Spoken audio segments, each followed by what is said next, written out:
Pourquoi l'apprentissage informel est-il pertinent?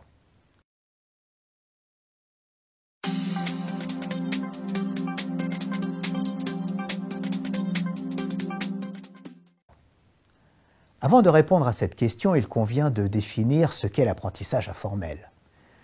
Vous avez tous en tête le modèle 70-20-10 qui explique que seulement 10% de notre apprentissage se fait de manière formelle, 20% par le biais de notre entourage et 70% à travers nos expériences et nos pratiques.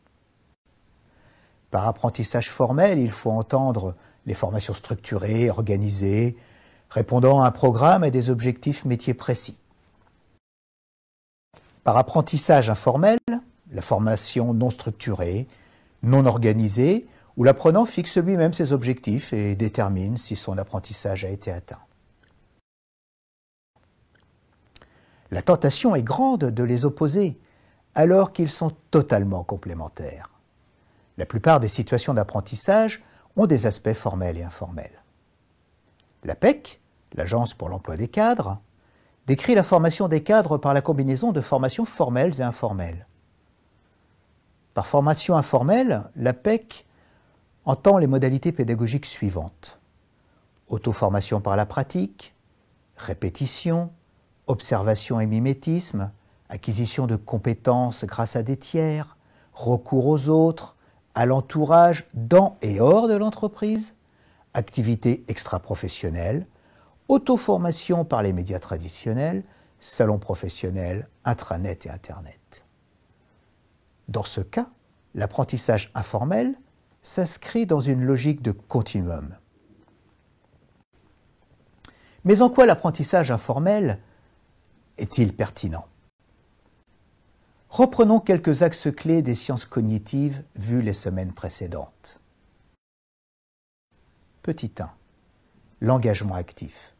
Souvenez-vous, l'engagement actif, deuxième pilier de l'apprentissage pour Stanislas Dehaene, un apprenant apprend et mémorise beaucoup mieux lorsqu'il est actif plutôt que lorsqu'il est passif.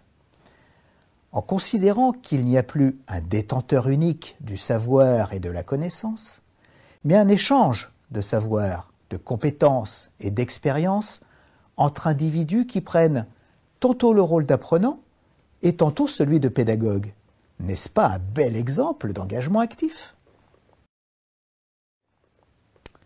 Petit 2. Le retour d'information, le feedback proche, vous savez, le droit à l'erreur. Dans la pratique quotidienne, l'activité de travail peut être l'occasion d'expérimenter et donc d'avoir le droit à l'erreur, facilitant alors les échanges et les partages entre pairs. Mieux encore, dans certaines organisations apprenantes, l'erreur n'est pas sanctionnée, arguant du fait que l'expérience vécue doit être partagée pour éviter qu'elle ne se reproduise avec des conséquences plus graves. Certains métiers, comme les militaires ou les pompiers, mais pas que, parlent de 3 alphas, l'analyse, après, action. C'est en quelque sorte comme une introspection collective. En 3, l'apprentissage sur le temps long.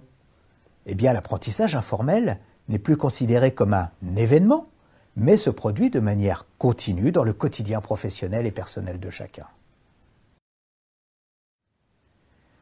Et enfin, en 4, la mémorisation et notamment la planification de reprises expansées.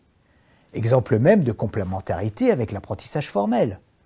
La répétition d'une tâche ou l'échange d'idées dans une même communauté de pratique favorise la réflexion, l'auto-évaluation et permettent de conscientiser l'apprentissage et donc son réel ancrage.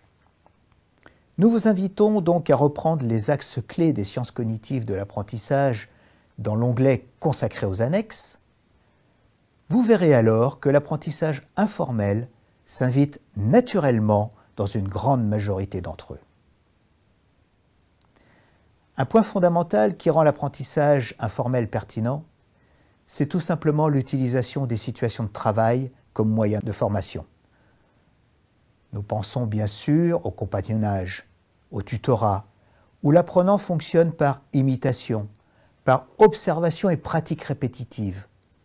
Enfin, rappelons-le, L'adulte apprend en s'appuyant sur des réalités concrètes. Et puis, pour finir, reconnaissons qu'il développe le sens de l'initiative, l'auto-efficacité, l'intérêt envers sa profession, la volonté de se perfectionner. Ce que vous avez fait pour la plupart au travers ce MOOC. Pour la suite, nous vous invitons sur la prochaine vidéo à voir quelles sont les différentes formes que prend l'apprentissage informel.